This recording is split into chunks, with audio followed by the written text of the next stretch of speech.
Yo, cepat mulai Ren. Siap senior. Selamat datang kembali di Otentik, obrolan tentang ekonomi dan politik dari Sigma P, Policy Research and Data Analysis. Seperti biasa juga kita kembali dengan tema yang penting untuk dibicarakan dan menarik untuk didiskusikan. Oke. Tema kita hari ini beralih pada karena menyambut juga bulan tentang agraria, jadi kita mengangkat tema terkait dengan mana tanah untuk rakyat. Nah, kita bertanya lah kira-kira. Dan tentu nanti saya tidak sendiri, akan ditemani senior saya dan juga narasumber utama. Tapi sebelumnya saya ingin sedikit menyampaikan ya beberapa hal. Karena di masa pemerintahan Presiden Joko Widodo ini memang pertama kali kita meluncurkan program ya. Targetnya 9 juta hektar. Jadi 9 juta hektar itu terdiri dari 4,5 juta hektar legalisasi aset. Jadi tanah-tanah yang memang sebelumnya punya rakyat, punya masyarakat kecil, tapi belum memiliki status hukum yang kuat atau yang pasti melalui sertifikat, itu nanti akan disertifikasi dan terus berjalan itu, bahkan prosesnya sudah melebihi target. Kemudian 4,5 juta hektar sisanya adalah redistribusi tanah. Nah ini yang memang yang kedua ini yang masih menjadi persoalan karena harus diidentifikasi dengan tepat mana-mana tanah ex-HGU, mana tanah terlantar, dan juga tanah negara lainnya yang bisa legal dan doable untuk didistribusikan kepada rakyat. Nah, rakyat di sini tentu masyarakat kecil, karena kan saya melihat dan dari berbagai macam kajian pembangunan antar di seluruh dunia internasional, negara-negara maju yang tadinya tertinggal kemudian berhasil menjadi maju, itu selalu diawali dengan satu program besar dan struktural yang bernama reforma agraria. Kita bisa melihat China melakukan reforma agraria, kita juga bisa melihat bagaimana Jepang setelah selesai dari Perang Dunia juga melaksanakan reforma agraria, sehingga tanah-tanah itu terdistribusi secara tepat kepada tangan-tangan yang memang tepat untuk mengurus tanah tersebut. Nah, saya tidak sendiri, mungkin teman-teman sudah nunggu, mana nih senior yang meskipun sudah tua, tetapi wajahnya muda. Senior Hardy. Asem loh. Ya, ini bulan September. Sebagian orang mengenang bulan ini sebagai bulan berkabung, tapi sebenarnya tidak hanya itu. Gitu. Bulan September ini juga banyak cerita-cerita yang menyenangkan di sana.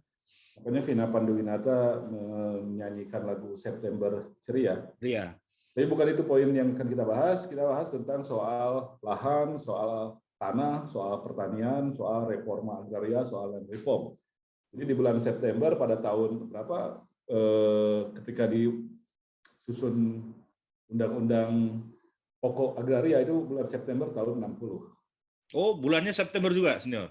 Bulan September tahun 60. Nah, ini mungkin jangan-jangan peristiwa dulu kenapa dilakukan September, senior? Oke, tapi yang jelas di tahun 63, Presiden Soekarno menetapkan tanggal 24 September sebagai Hari Tani Nasional dan Hari Agraria karena mengacu pada pengesahan Undang-Undang Agraria di tahun 60 sebelumnya. Itu tahun 63.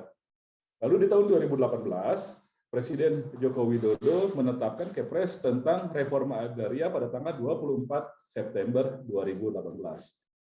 Jadi di bulan September ini seharusnya bisa jadi bulan para petani, gitu. Karena memang itu dinyatakan sebagai Hari Tani Nasional sekaligus Hari Agraria tanggal 24 September. Nah, reforma agraria sudah berlangsung selama 3 tahun.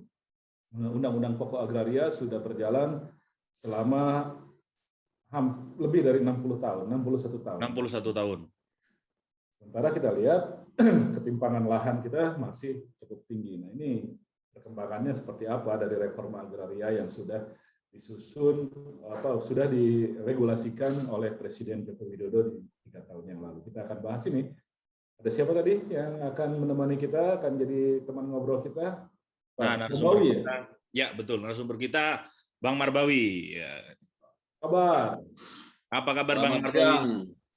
Selamat siang senior Hardy dan Bung Reno. Jadi Marbawi ini aktif dalam kajian-kajian tentang agraria dalam beberapa tahun belakangan ya kan? Betul. memang beliau ini juga intens ya, senior intens berdiskusi terkait dengan reforma agraria, bahkan beberapa kali dalam satu forum dengan Wakil Menteri Agraria dan Tata Ruang serta Badan Pertanahan Nasional, kira-kira gitu. Tapi untuk mengawali itu seniornya, jadi karena tema kita ini sangat ideologis dan penting, nampaknya perlu dibacakan nih satu dua hal dari Undang-Undang Pokok Agraria kan, karena kan undang-undang ini menarik karena disahkan lama sejak era presiden pertama, tetapi sekarang sudah presiden ke-7 belum ada perubahan, karena belum ada perubahan juga belum ada dipraktekkan, kira-kira gitu. Mungkin saya izin membacakan sedikit dasar-dasar dan ketentuan pokok dalam Undang-Undang Pokok Agraria. Nah, di situ disebutkan untuk pasal 1 ya, ketentuan pokoknya itu ada yang menarik. Jadi seluruh bumi, air, dan ruang angkasa, termasuk kekayaan alam yang terkandung di dalamnya dalam wilayah Republik Indonesia, sebagai karunia Tuhan Yang Maha Esa adalah bumi, air, dan ruang angkasa bangsa Indonesia, dan merupakan kekayaan nasional. Dan ayat 3-nya, hubungan antara bangsa Indonesia dan bumi, air, serta ruang angkasa, termaksud dalam ayat 2 pasal ini adalah hubungan yang bersifat abadi. Jadi apa ya namanya, rasanya itu sudah sangat dalam tuh para senior-senior kita terdahulu dalam merumuskan undang-undang tuh ada kata-kata hubungan yang bersifat abadi. Jadi kan nggak bisa diganggu gugat itu. Kira-kira begitu. Gitu senior Hardi dan Bang Bawi. Jadi apa problemnya ini, Om Marpawi, tentang reforma agraria kita dan bagaimana para petani kita kok nggak punya tanah ini, gimana nih? Ya kalau membaca Undang-Undang PA nomor 5 1960 tadi yang barusan dibacakan oleh Bung Reno, benar. Jadi harusnya agraria itu maknanya luas. Daulat darat, daulat air, daulat tanah, daulat termasuk daulat udara begitu. Nah, kan undang-undang itu mencoba untuk mereform ya, undang-undang kolonial yang sudah berlangsung berabad-abad, yang didominasi oleh struktur lahan, terutama sejak zaman Stelsel itu yang tahun 1850-an gitu.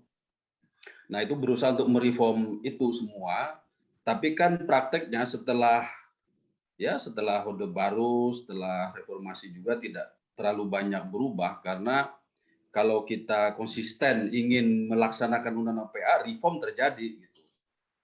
Atau malah revolusi terjadi begitu. Tapi kalau situasi sekarang, apa yang tadi sudah disampaikan, 4 jutaan hektar untuk legalisasi, lalu 4 jutaan hektar lagi untuk redistribusi, yang berat itu di nomor 2 di redistribusi.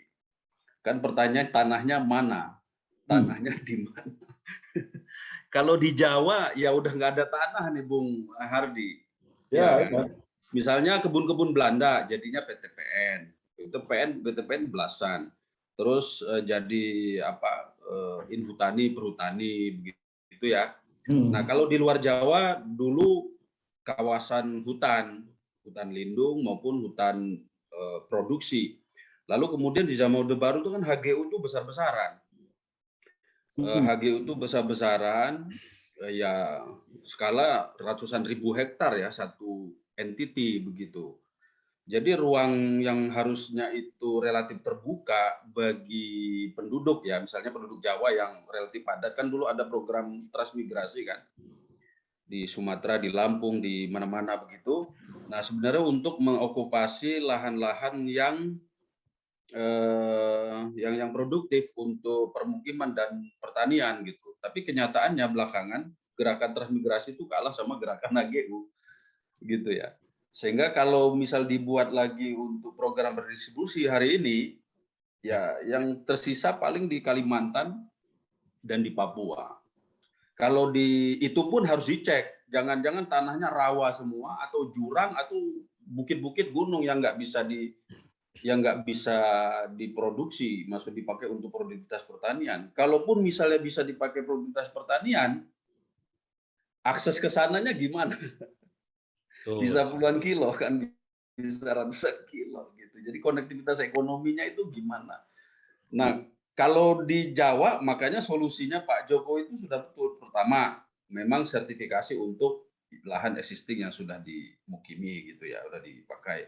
Yang kedua perhutanan sosial, terutama di PTPN maupun di perhutani. Itu pun harus kita cek apa betul itu statusnya milik negara, apa sudah di take over oleh entitas-entitas lain begitu ya, atas nama swasta atau apa gitu loh. Jadi saya kira itu gambaran dasarnya sementara, Bung. Ya. Sebenarnya berapa juta petani sih yang harusnya dapat lahan ini? Karena kan sebelumnya dari 4,5 juta redistribusi aset kan sebenarnya sudah ada datanya, ada Itu juta hektar itu, maksudnya ya? 4 juta hektar. Ya, itu kan ada jutaan itu katanya awalnya itu hektar. dari XHGU itu 0,4 juta hektar. Lalu kemudian pelepasan kawasan hutan itu ada 2,8 juta hektar. Ada dari penyelesaian penggunaan tanah dalam kawasan hutan itu atau PPTKH 2,3 juta hektar. Kan katanya itu sudah diidentifikasi untuk diredistribusikan dan itu sudah bertahun-tahun yang lalu. Nah, ini apa problem sebenarnya gitu. Paling tidak untuk menjelaskan lah ini di mana kan harusnya sudah bisa. Lalu jumlah petani yang atau konsepnya itu gimana sih nanti itu? Apakah itu akan dipilah-pilah, dipecah-pecah itu untuk dibagi-bagikan atau seperti apa sebenarnya konsep reforma agraria ini? Kan kalau pertanian ini ada dua garis besar ya, pertanian horti sama kebun ya. Kalau Jawa kan dominasi horti sama sereal. Kalau misalnya lahan-lahan di luar Jawa, terutama Kalimantan misalnya dan Papua, untuk dialih fungsi menjadi lahan pertanian produktif, kalau misalnya lahannya itu jadi sawah atau tanaman horti lain, mereka nggak ada budaya itu kan, budayanya kebun. Kalau budaya kebun tuh kan butuh tanah yang luas untuk bisa apa ya menghasilkan gitu maksudnya. Tapi kalau untuk horti kan nggak butuh terlalu luas. Nah disitulah maka dulu ada kan plasma inti itu. Jadi setiap penerima HGU wajib menyerahkan 20% dari izinnya itu untuk dikuasai dan dikelola oleh masyarakat setempat. Nah itu saja sudah PR berat, gitu ya. Pada prakteknya itu tidak maksimal. Kalau itu maksimal, misalnya HGU apa ya, sawit lah paling gampang begitu. Kalau misalnya setiap KK 2 hektar itu sudah ya bukan cukup ya, itu sudah layak untuk bertahan hidup lah dengan harga sawit yang semakin baik belakangan ini. 2 hektar aja memadai ya? 2 hektar memadai untuk 1 KK ya, memadai. Makanya kan di undang-undang masa buat sawit 2 hektar cukup? Cukup kalau diurus yang benar. Oke. Kalau Anggaplah diurus yang begitu benar ya, kan. anggaplah begitu. Cukup. Nanti yang mendatanya itu siapa? Yang mendata petani yang bisa dapat, yang mendata lahan yang bisa dibagi itu sebenarnya siapa? Yang menjadi tanggung jawab ya pemerintah lah tentu saja. Jadi kan ada hektar itu diurus itu bagaimana itu? Kalau diurus dengan benar, itu kan diurus sama perusahaan kebunnya kan. Kalau dia sendiri ngurusnya pasti nggak benar, butuh modal dan lain-lain begitu loh. Nah, itulah yang sementara sebenarnya itu bisa jadi apa ya? Jadi semacam apa kebijakan jadi semacam apa namanya itu ya? Ya dukungan ekonomi politik pertanian untuk petani-petani kita. Kalau misalnya dia harus berkebun yang lain yang tidak sustain seperti sawit ya, misal kebun apa, duren setahun sekali, duku setahun sekali, anggaplah kopi gitu ya. Tetapi kopi itu butuh dia butuh lahan yang cukup luas, dan kalaupun dia lahannya nggak luas, dia harus kolaborasi dengan kebun-kebun kopi yang lain. Kalau area itu bukan sentra akan sangat sulit, gitu loh maksudnya. Maksud saya begini, itu kalau 20% itu dicek benar, dilaksanakan, itu cukup untuk sebenarnya bukan redistribusi kan, itu hak rakyat. Jadi kalaupun itu dimasukkan dalam program redistribusi, itu sudah langkah yang sangat luar biasa. Tapi kan Gitu. gini Bang, persoalannya adalah itu kan regulasi. Nah, kita kan memang sering nih sebagai negara nih regulasinya sangat ideal kan kira-kira gitu. Cuma dalam tataran implementasi ini itu bagaimana menegakkan biar 20% tadi itu tegak gitu loh. Karena kan ada keterbatasan anggaran dari kementeriannya, ada keterbatasan jumlah SDM. Gampangnya gini, misalnya ada HGU sekian ratus hektar, oke? Itu yang jamin dia garisnya bener kayak gitu tuh siapa gitu loh kira-kira. Dia bener nggak tuh segitu, yang benar-benar 200 gitu. Kenapa nggak ada yang bisa nggak ada yang ngecek misal itu jangan-jangan 205 atau 210 gitu. Itu siapa dengan tanah Ya, sebesar itu gitu loh. ya nggak usah terlalu presisi juga kan di hutan yang luas ya. Yang penting kan komitmen untuk mengeksekusi itu ada dan itu tanggung jawab perusahaan. Oke, tapi poinnya begini, kan kalau bicara pertanian atau petani kan kantong-kantong kemiskinannya kan di Pulau Jawa. Ya kan, di Pulau Jawa. Mereka buruh sebagian besar yang disebut petani di sini sebenarnya buruh tani, peasant lah gitu. Ya. Nah, peasant inilah yang biasanya itu ikut program transmigrasi. Dulu program transmigrasi itu apa namanya diintegrasikan dengan program alih fungsi hutan. Misalnya dari kawasan hutan menjadi kawasan tidak hutan, gitu kan? Ya. Nah, itu oke karena HGU belum terlalu luas, terutama sawit begitu. Nah, kalau sekarang HGU itu sudah sangat masif. Lah kalau misalnya kita buat program pun transmigrasi dengan mengangkut kantong-kantong petani miskin di Pulau Jawa, ya di mana kita bisa taruh mereka itu?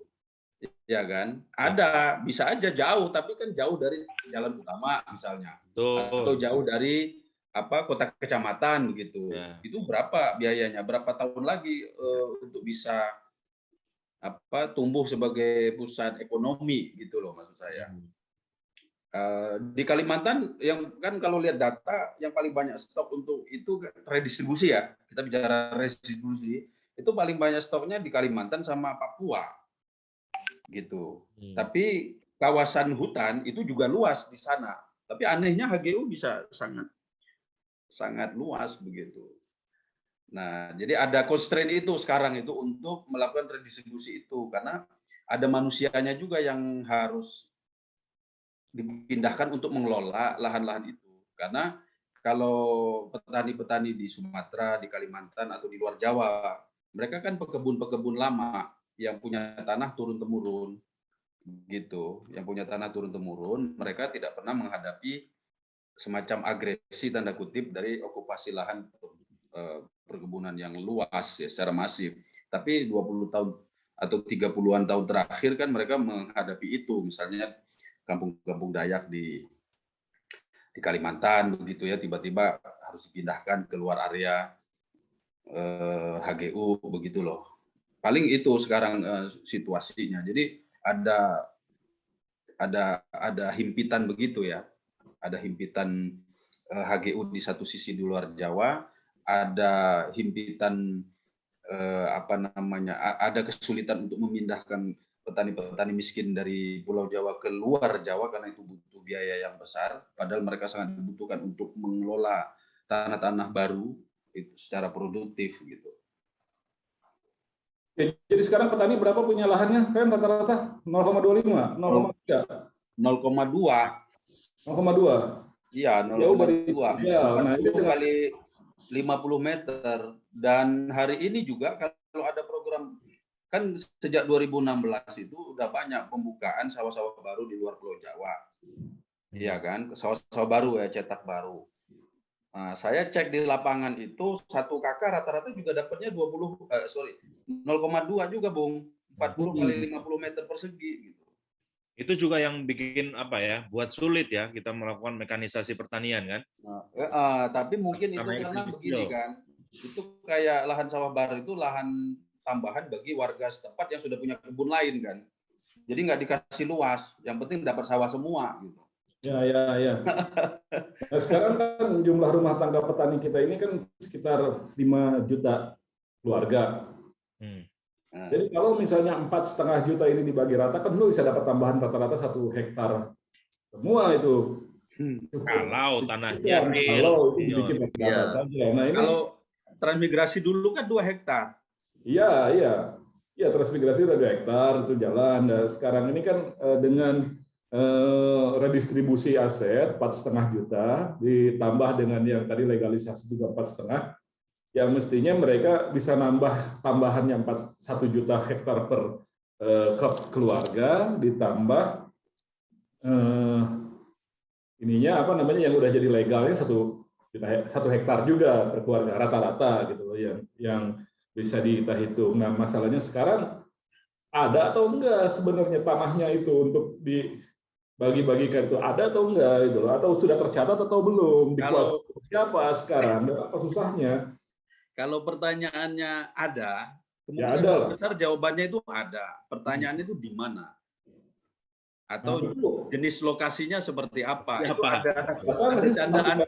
Setelah 3 tahun Kepres itu diterbitkan, masa kita masih nggak tahu juga gitu ada di mana sekarang. Jadi gini senior, jadi kan sebelumnya secara kelembagaan dulu ya, Kementerian ATR BPN itu kan dulu belum punya wamen, ibaratnya kan begitu. Nah, pada periode kedua diangkat wamen. Wamennya kan yang juga bekas aktivis lah, lama mendampingi masyarakat, pernah jadi Direktur Eksekutif LBH Jakarta juga.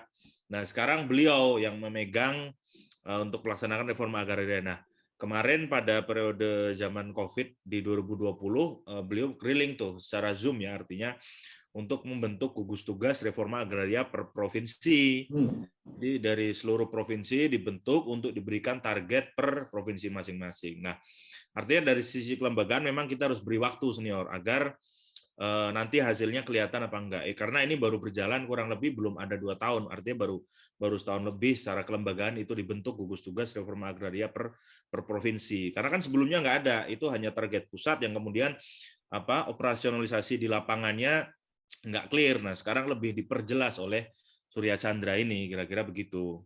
Ya, cuma ya setelah 2 tahun masa ngebentuk terus gitu kan, kita paling tidak ada progres lah untuk mengenali atau paling tidak ya mengidentifikasi lahan yang memang bisa menjadi objek reforma. Kalau gini, senior, kalau kemajuan progres itu sangat ada ya. Kalau dulu misalnya 1 tahun tuh paling 500.000 bidang gitu. Kalau sekarang itu bisa 10 juta bidang. Itu dari sisi sertifikasinya. Tapi itu no discuss lah kalau sertifikasi. Nah, yang persoalan paling berat ini kan redistribusi. Ya. Tapi event sertifikasi pengen nanya sedikit nih Bang, sebelum kita lanjut ke yang redistribusi. Artinya sebelumnya kan juga ada perdebatan, sertifikasi itu bagus memberikan kepastian hukum, tapi kan ada risiko.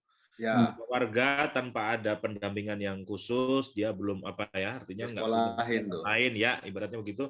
Nanti bisa disekolahin sertifikatnya atau bahkan dijual langsung gitu loh. Misal ke pengembang jadi ngambilnya lebih gampang. Kalau dulu kan pengembang besar mau beli tanah kan mikir, ini tanah punya siapa, nanti sengketa di akhir. Tapi begitu ada sertifikasi semuanya punya, ya udah kita bayar satu-satu dengan harga murah gitu loh. Itu gimana tuh, Bang Bawi? Ya saya kira saya nggak tahu mekanisme hukum ya, mekanisme atau aturan yang bisa tanda kutip ya menghalangi mereka untuk menyekolahkan lah tanda kutip ya sertifikatnya. Itu saya nggak tahu ada mekanisme aturan gimana. Misalnya setelah sekian tahun baru boleh misalnya ada seterusnya. Tapi kalau status hak milik kan menurut Undang-Undang PA nomor 5 atau 60 itu kan bersifat absolut. Kalau bersifat absolut ya terserah yang punya hak milik kan gitu. Ya. Nah, oke, kembali ke redistribusi saya kira itu yang paling menarik untuk kita dalami ya. Kita ada bercanda-bercanda sedikit juga ini senior. Ini jangan-jangan semua kalau kita bagi tanah dapat semua, tapi satu di jurang, satu di tebing, satu di rawa-rawa yang banyak buaya gitu-gitu. Nah, kita peta di mana yang akan dibagi itu kalau murni lahan yang nggak ada tuannya, gitu kan? Biasanya kan kalau nggak ada tuannya, judulnya kan kawasan hutan, ya, gitu kan? Sebut pokoknya semua itu namanya kawasan hutan. bahwa hutannya itu masih ada atau enggak, pokoknya namanya kawasan hutan. Barulah dari kawasan hutan menjadi hutan produksi, hutan lindung, APL, penggunaan lainnya, dan seterusnya, HGU, dan seterusnya begitu. Nah, kalau kita bagi hutan yang belum betul-betul dimanfaatkan, belum jadi HGU misalnya, atau tidak juga APL. Biasanya APL itu mudah dimanfaatkan lahannya. Kalau lahan yang jauh dari jangkauan pemanfaatan oleh masyarakat itu biasanya bukan APL dia, tapi ya kawasan hutan atau hutan produksi. Nah, ini kalau yang nggak ada tuannya atau murni hutan yang akan dialih fungsikan menjadi misalnya hak milik atau HGU atau perhutanan sosial, nah itulah yang kemudian menjadi sulit untuk ditentukan di mana saja, Pak. Jadi sebenarnya ada nggak problem apa namanya kelembagaan antara KL yang ada dalam soal pengurusan reforma agraria ini, misalnya antara ATR BPN dengan kehutanan atau dengan kelautan misalnya. Ada untuk di kawasan pulau-pulau terpencil dan lain sebagainya, mungkin kelautan yang lebih memiliki kewenangan di sana. Nah, itu yang kayak gitu masih ada juga nggak? Ya masih, pasti masih. Jadi biasanya kan BPN atau agraria nunggu dari Kementerian Kehutanan untuk perubahan status itu. Karena mereka lah yang menguasai hutan. Kalau BPL hanya BPN maksud saya hanya mensertifikasi lahan-lahan yang sudah existing, itu nggak terlalu sulit, kan tinggal disampaikan kepada kehutanan, lahannya sudah tidak lagi berupa hutan, sudah dimukimin orang, sudah dijadiin kebun segala macam, tinggal ganti saja. Tetapi kalau masih tutupannya itu hutan belukar aja misalnya, apalagi hutan beneran begitu, itu sangat sulit biasanya ya, setahu saya di situ. Gitu. Kemarin kan sempat ramai itu senior yang di YouTube-nya Deddy Mulyadi. Jadi ada staf di bawah, kira-kira gitu ya, petugas lapangan punya pikiran agar tanah ini bisa diolah nih, kebun bambu tadinya yang masuk kawasan hutan untuk ditanami pisang. Padahal warganya nggak bersepakat. Cuma ini sur aja nih, kader di desa nih, kader kehutanan desa, sur udah dibabat tuh ininya, bambunya lah. Warga lapor ke Deddy Mulyadi, nah ribut lah itu di lapangan. Kebetulan kan Deddy Mulyadi juga wakil ketua komisi kehutanan di DPR. Ya. Jadi kalau senior Hardi, kalau hutan produksi ya, rakyat tuh boleh berkebun di hutan produksi, tapi bentuknya ya kayu itu, karena diambil, maksudnya hutan produksi, hutan yang dijadikan barang produksi begitu. Kalau tiba-tiba status hutan produksi ditanami kebun sawit, ya jadi nggak boleh. Tapi di banyak tempat itu dijadiin kebun sawit, kebun rakyat, ya kayaknya ya karena udah nggak ada lagi lahan kan, mau kemana lagi, APL-nya habis, ya hutan produksi juga dijadiin kebun sawit gitu. Karena kalau enggak ya dimakan sama perusahaan swasta ya malah nggak dapat. Ya tapi kan problemnya juga sebetulnya orang di data, di catatan tercatat sebagai hutan. Faktanya belum tentu seperti itu. Yang sudah jadi desa aja udah banyak, yang sudah jadi kecamatan aja mungkin banyak. Meskipun dalam datanya itu masih dicatat sebagai hutan. Nah, itu kan kemudian mau diselesaikan dengan legalisasi. Tapi itu terbentur juga karena yang satu kewenangan kehutanan, yang satu kewenangan ATR BPN ketika melegalisasi. Itu yang pertama. Yang kedua juga kemudian ketika dialokasikan untuk petani, ya tadi sudah disebutkan belum tentu lahannya itu cocok untuk lahan pertanian, kecuali kalau dilakukan intervensi secara teknologi dan itu membutuhkan sumber daya lain, membutuhkan bantuan lain yang tidak mungkin dilakukan oleh petani rakyat sendirian. Nah, jadi kan nggak selesai dengan urusan tanah. Tapi kalau urusan tanah ini katakanlah juga sudah bisa dilakukan, maka mungkin sebagian besar pekerjaan PR ini sudah bisa diselesaikan kalau si tanah ini benar-benar bisa dikuasai oleh petani untuk fungsi pertanian. Karena ya itu tadi, kalau misalnya tidak dikawal, ini belum tentu akan bertahan sebagai fungsi pertanian. Dia mungkin akan dikonversikan untuk menjadi hal-hal lain. Ini harus dikawal terus. Nah, itu risiko-risiko setelah reforma agraria ini berjalan di tahapan pembagian lahan. Tapi ketika pembagian lahannya aja susah dilakukan, kan semuanya itu hanya jadi halusinasi aja itu. Kita harus bisa mengenali betul apa yang membuat ini susah betul dilakukan. Sementara negara-negara lain kan lancar itu dalam menjalankan upaya reforma agraria. Dan tanpa reforma agraria sepertinya memang susah juga bagi Indonesia untuk bisa lepas dari status sebagai negara kelas menengah terus-menerus gitu. Ya. Nah itu yang jadi PR-nya. Sejauh ini gugus tugas sudah mendeteksi apa saja biasanya, atau kalangan teman-teman pengamat agraria itu sudah mendeteksi apa saja yang menjadi masalah dari betapa tersendat-sendatnya kita melakukan reforma agraria ini.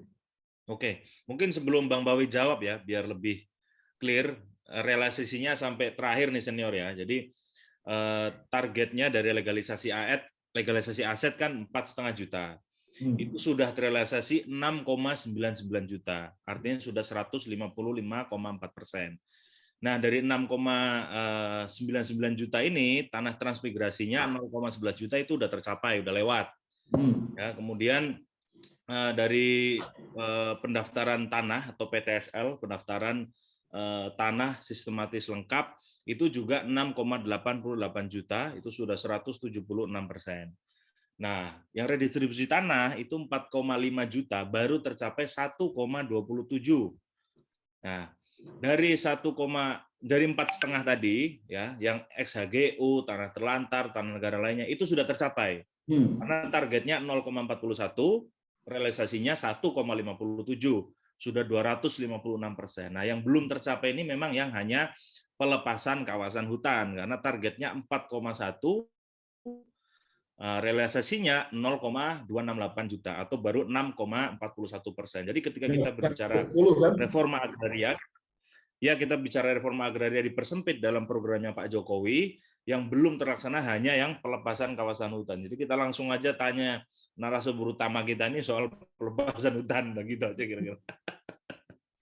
Ya, kan gimana tuh gini. Bang Bawi? Kan Bang Bawi ini kan juga bukan cuma yang formal senior Hardi. Bang Bawi ini sering berkeliling ke Jawa, ya, meskipun orang luar Jawa itu mengidentifikasi kerajaan-kerajaan Jawa. Karena kerajaan Jawa ini kan selalu berawal dari reforma agraria. Ketika misalnya ya Sultan Hadiwijaya memberikan tanah ke Danang Sutawijaya jadi Mataram. Kemudian Presiden Giyanti juga bagi-bagi tanah. Jadi sebetulnya kelahiran peradaban di Jawa ini berawal dari land reform gitu kira-kira. Enggak lah, itu kan dikasih penguasa. Ini Bung Reno. Senior guyon. Ya. Bung Reno. Bung Reno. Harus dianggap benar lagi. Yang paling powerful itu setelah hak milik itu kan HGU. Ya. Kalau ada konflik dengan HGU, pemerintah nggak pernah menang kan? Menurut saya pernah ikut satu rapat begitu disampaikan kalau ada konflik dengan HGU nggak pernah menang, yang menang ya pemilik HGU. Berarti dari pelepasan kawasan hutan ini itu problem. Nah, bukan maksud saya begini. Berat HGU, berat. Kawasan hutan yang jangankan petani, Rocky Gerung aja repot lawan itu. Kawasan hutan yang sudah dilepas. Ya kan, yang sudah dilepas menjadi HGU itu jadi sangat powerful. Itu poin saya. Nah, yang kedua begini kan, kawasan hutan yang sudah ada tanda-tanda kehidupan ekonominya kan yang HGU itu. Betul. Iya kan. Secara tanah ibaratnya bayi itu bayi unggul ya. Iya, udah ada tanda-tanda. Ya tapi kan yang megang HGU nggak cuma swasta gitu, BUMN juga banyak megang, kementerian juga banyak megang. Kan yang kayak gitu mestinya atau IUP, izin usaha pengembangan. Jadi yang sudah ada kehidupan ekonomi dan okupasinya kan luas begitu ya. Nah, kita bicara distribusi tanah untuk rakyat kan bukan yang luas-luas yang ya satu orang kalau ngikut undang-undang tadi maksimal 2 hektar begitu kan. Pertanyaannya kan di mana? Apa di samping HGU? Kalau misal melihat tanda kehidupan ekonomi, apa di samping tanah IUP gitu ya? Atau tadi di mana? Mungkin ada jauh tempatnya di lereng gunung yang di balik kebun itu gitu. Tapi siapa yang mau, kalaupun dikasih siapa yang mau ke sana? Gitu ya. Lalu seperti apa desainnya? Kalau misalnya kita bawa penduduk, berarti transmigrasi 10 tahun tuh baru jadi tumbuh tanda kehidupan ekonominya. Nah, di sini saya kira bukan cuma soal redistribusi, jadi ada strategi konektivitas gitu ya antara pemilik HGU atau pemilik IUP gitu kan dengan lahan-lahan yang memang akan dibagikan yang biasanya itu tidak di samping HGU atau di samping IUP tapi agak-agak jauh gitu untuk menumbuhkan tanda-tanda kehidupan ekonomi karena problemnya di situ gitu. Kalau misalnya kalau tanah yang dia tinggali sekarang misalnya ada rumahnya ada apa di kampung dia sekarang ya itu tinggal di misalnya kan banyak desa di Indonesia ini dalam status kawasan hutan sebenarnya kan. Maksudnya desa-desanya itu kawasan hutan, jadi tidak bisa dimiliki sama sekali menjadi hak milik gitu loh. Mereka jual rumah juga susah gitu. Nah, desa Sang Penari. Ya banyak di tempat saya juga banyak tuh. Sehingga ketika kawasan hutannya itu dijadiin HGU, nah desa itu tidak dijadiin HGU sehingga dia di tengah-tengah kebun sawit desanya itu. Yang dulu dia bisa ke hutan kemana-mana, dia sudah nggak bisa. Dia kemana-mana pakai portal gitu kan, lewat portal. Jadi kayak terkurung gitu. Ya. Nah kalau misalnya dikasih nih, orang ini kan udah nggak punya lahan, dikasih, kan dia harus nyebrang ke lereng gunung sana. Mau nggak mereka gitu? Apa tidak sebaiknya tadi plasma inti program plasma inti 20% yang katanya Pak Presiden malah pengen di atas 20% gitu kan, tapi yang 20% pun belum bisa maksimal gitu. Nah, itu bisa sebenarnya untuk dilakukan. Ada beberapa kasus yang pernah saya temuin itu sekalipun nggak sampai 20%, barangkali cuma 2% dari sekian ribuan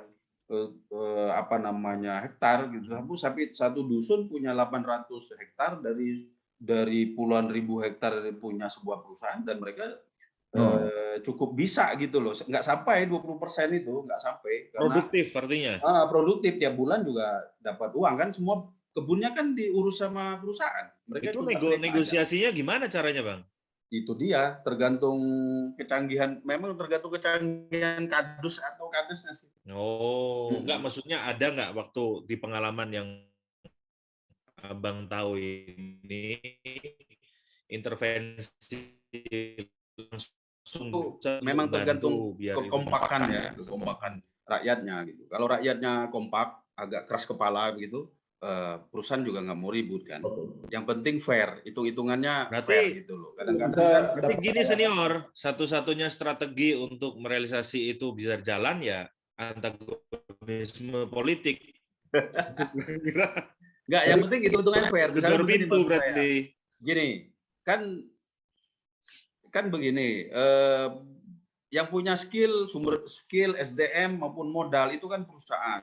Rakyat kan memang lahan ketempatan aja kan. Kebetulan hutannya jadi hilang. Misalnya di data sekian ratus KK, kalau langsung dikasih 20%, kan akan melimpah ruah dan tidak akan tertangani. Jadi bertahap. Misalnya pertama 500 hektar dulu, 2 tahun lagi 800 hektar, 3 tahun lagi 1000 hektar, begitu dan seterusnya gitu. Jadi sebenarnya saya kira bagi pemilik HGU itu yang penting ada kepastian aja. Maksudnya kalau langsung diurus 20% lah, saya kira agak sulit kan. Mereka juga butuh pengembalian untuk tanahnya dulu kan, butuh modal balik. Mereka melihat daripada nganggur sini gua cuanin kan gitu kira-kira. Jadi tahap awal dulu 2% dulu dari misalnya dia dapat HGU 10.000 hektar misalnya kan, kalau 20%-nya kan 2.000 hektar kan nggak mungkin langsung. Ya. Atau rakyatnya udah siap ya kenapa enggak? Nggak akan siap. Nggak akan siap langsung itu, nggak akan siap. Karena dari gimana siapnya? Tidak pernah berbudaya kebun sawit kan sebelumnya. Begitu loh. Pupuknya, ilmu ininya dan seterusnya nggak akan siap.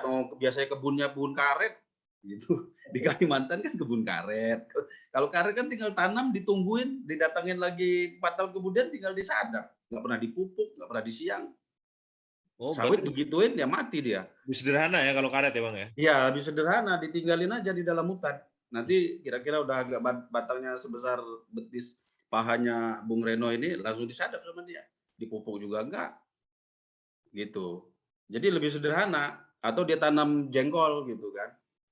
Jengkol Tanam demand-nya jengkol, petai, cuma senior Hardi kalau jengkol. atau duren. Nanti dia berkebun pindah lagi. Yang itu udah jadi tanahnya dia. Kan dulu begitu polanya. Nah begitu lahan-lahan itu sudah nggak ada, berladang berpindah kan jadi nggak bisa. Ya. Jadi nggak bisa karena sudah tidak tersedia lagi hutan yang akan dibabatnya itu, sehingga dia mengulang-ulang hutan leluhurnya yang dulu mungkin 50 tahun lalu tidak pernah ditebas lagi, ditebas gitu. Tinggal muter-muter di situ aja. Nah karena beranak pianak turunannya banyak kan, berarti kan semakin sempit, semakin involutif gitu. Ya fenomenanya sama dengan tanah persawahan di Jawa kira-kira gitu. Ya kira-kira gitu. Nah sekarang jadi pola perkebunan di luar Jawa itu mengikuti pola persawahan atau pola horti di Jawa, involutif gitu. Kalau di sini dulu PTPN, di Jawa ini kan banyaknya bisa diatasi dengan sana ya HGU yang luas ini. Nah jadi kita ngomong redistribusi itu yang baru itu di mana posisinya? Memang ada, tapi kan konektivitas masalahnya dan sentra ekonomi itu aja masalahnya. Saya kira pemerintah itu sudah punya data-data itu, sudah lengkap. Ada itu. Kalau saya lihat gambarnya itu yang paling banyak di Kalimantan dan Papua. Adalah Sumatera sedikit. Berarti terakhir nih Bang, terakhir karena waktunya juga udah mepet ya. Artinya boleh nggak beberapa kata atau poin ya yang clear untuk mempercepat, karena kita tahu tadi yang belum terrealisasi kan pelepasan kawasan hutan. Tadi apa yang legalisasi udah berapa? 105%. Yang legalisasi aset sudah 155,4. Jadi berapa? 6 juta hektar ya? Dari targetnya 4,5 sudah 6,99. Nah, redistribusi tanah dari target 4,5 kita baru 1,27. 1,27 itu apa? Juta hektar. 1,27. Itu terdiri dari redistribusi tanah tuh dua, satu yang dari XGU, tanah terlantar, tanah negara lainnya itu udah melebihi target, tinggal yang pelepasan kawasan. Petaninya. Kenapa? Subjeknya ada berapa jumlahnya nggak? Belum saya cek lagi. Nah, mungkin nih Bang Bawi nih apa nih sebagai penutup 1, 2 gitu yang singkat untuk dijalankan provinsi udah dibentuk. Percepat pelepasan kawasan hutan tadi biar mencapai target gitu loh. Masalahnya kan kita meredistribusi, kita redistribusinya ke siapa kan? Kalau ke warga petani di luar Jawa, pada umumnya kan udah punya tanah. Oke? Berarti kan keluarga petani miskin, dan itu rata-rata di Pulau Jawa. Kalau kita ingin bagi mereka, ya mereka kan harus dipindahin ke sana. Betul. Nah itu yang bikin lama. Jadi gitu. Jadi kalau kita mau bagi lahan, berarti kan lahannya kepada orang yang tidak punya lahan. Nah orang yang tidak punya lahan itu kan kebanyakan di Pulau Jawa. Gitu. Jadi antara subjek dan objeknya berbeda lokasi ya? Berbeda lokasi. Itu yang paling bikin lama. Yang kedua, tadi soal geografisnya.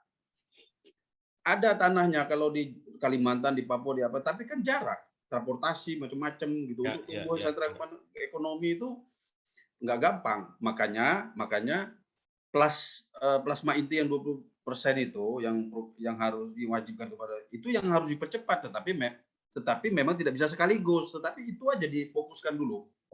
Difokuskan dulu karena begini. Kalau itu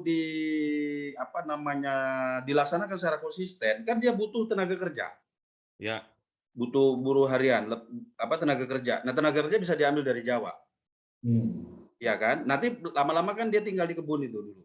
Ngurus lahan-lahan masyarakat itu dulu. Nanti lama-lama bisa saja terjadi alih fungsi antara warga setempat dengan warga dari Pulau Jawa, atau nanti lama-lama orang ini kemudian diarahkan untuk tinggal di lahan-lahan baru yang agak jauh begitu.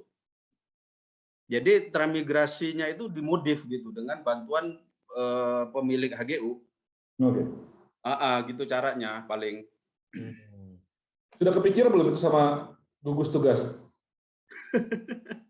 Nggak tahu saya.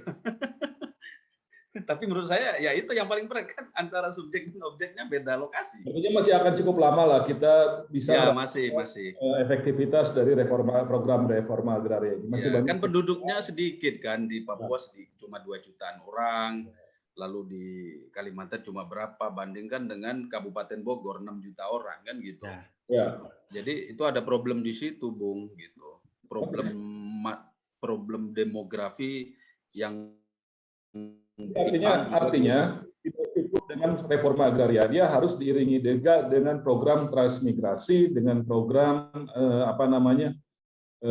penataan ulang di sebuah kawasan gitu loh, dan itu harus membentuk orangnya juga. Jadi memang kan penerima HGU itu juga jarak antara mereka itu kan tidak jauh-jauh sangat, dan mereka punya sumber daya untuk mobilisasi. Memang sumber daya semuanya. Iya. Jadi memang itulah yang harus jadi PR. Masih akan cukup lama kita menikmati hasil dari reforma agraria, dan ini masih cukup panjang pertaruhannya, apakah ini akan bisa berhasil atau tidak. Yang jelas ini tidak bisa diatasi oleh satu kementerian belaka, tidak bisa diatasi oleh kementerian ATR, BPN. Tidak kan di sini kelihatan ada kehutanan dan lingkungan hidup, ada kelautan, ada transmigrasi, ada pemerintah daerah, ada pertambangan, energi dan sumber daya mineral. Jadi memang koordinasi itu yang juga harus dilakukan gitu untuk bisa mengupayakan reforma agraria ini berjalan. Setiap orang punya tanah atau setiap petani punya tanah yang memadai sebagai proses faktor produksi yang bisa mendukung kesejahteraan mereka. Sejauh ini itu mungkin yang jadi catatan kita dari perjalanan reforma agraria, perjalanan para petani kita setelah 61 tahun Undang-Undang Pokok Agraria yang sebenarnya sangat progresif mendukung petani berjalan diundangkan. Masih perlu waktu. Oke. Itu kita harus ucapin terima kasih dulu ke narasumber kita. Terima kasih, Pak Wawi. Senior Hardi, Bung Reno. Pokoknya sudah jelas ya. Oke, kalau begitu, mumpung kita tadi sudah berbicara ngobrol lama, poin-poin pentingnya juga disampaikan, sudah dirangkum oleh Senior Hardi. Pada intinya ya, ada peluang itu, ada jelas, tinggal kita mau bergerak apa enggak secara lebih keras, kira-kira begitu. Terutama ketika berhadapan dengan penguasa-penguasa HGU, dan itu kan PR pemerintah sekarang dari lalu-lalu juga itu bukan satu upaya yang mudah. Tapi pada dasarnya kalau para pendiri bangsa sudah clear posisinya, bahkan Bung Karno itu kan juga inspirasi Marhain itu dari petani, kira-kira kan begitu. Jadi kalau dari sisi ideologisnya kita clear dan tinggal operasionalisasinya di lapangan. Jadi mana tanah untuk rakyat, kira-kira ke belakang diskusi tadi sudah bisa kita identifikasi bersama. Itu Senior Hardi, background-nya luar biasa. Ini sekelas lukisan Basuki Abdullah ini, mengerikan. Berapa harganya saya nggak tahu, tapi ngeri Senior Hardi ini. Iya. Ya udah. Sampai jumpa di episode otentik selanjutnya, obrolan tentang ekonomi dan politik dari Sigma Pi. Jangan lupa komen, subscribe, dan like, biar kayak YouTuber senior. Bye. Terima kasih banyak.